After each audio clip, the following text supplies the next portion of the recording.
The participatory body mapping workshops are part of research in graphic design that is asking about the visual and sensorial representations of bodies, especially those that are made invisible or are deemed inadequate in society, such as postpartum bodies. Postpartum bodies is not something that we see in the media, in the movies.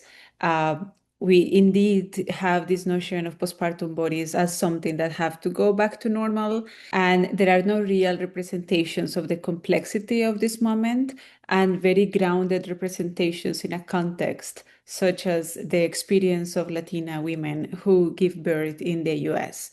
So this project is a collaboration with ALAS Texas. ALAS is an organization that is dedicated to support the well-being of Latinx families in Central Texas. And with them, we organized a series of workshops and a series of interventions with a group of Latina women to explore their postpartum experiences using individual and collective body maps and using a range of pedagogies and methodologies to enter that drawing from a very sensitive space, not only from a space of rational answers, but really mapping bodies from memories, sensations, feelings, and all the discomfort that comes when we remember traumatic experiences. On one hand, we prove the usefulness of body maps to not only record experiences and document experiences, but really to resignify and to have a process of making, which is the actual design project, the process of making that is asking the questions and that is asking them in collectivity. So a lot of this work is to also make visible the larger social, political, cultural context in which we exist, and that is transversal to all postpartum experiences and how those systems touch us differently. One of the contributions we made with this project was to generate a very insightful analysis of how those experiences stay in the memory of women. We involved a lot the body, a lot of pedagogies that had to engage the body in multiple capacities. And we were also able to capture the reality of how Latinx women experience racism and discrimination in the medical system.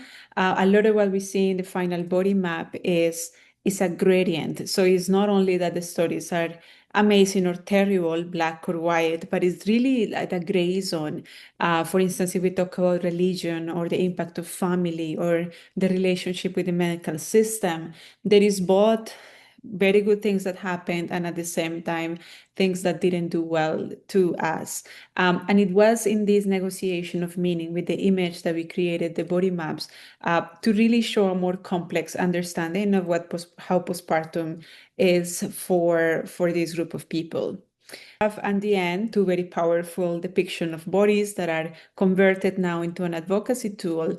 And the idea is to continue thinking through images and thinking about the power of changing images and the power of making our own body representations. And we gave a lot of opportunities and tools for the community to enter the body, to have tools at home in which they can enter the body and foster solidarity and community strength for communities that as we know, have been sidelined and excluded from mainstream healthcare.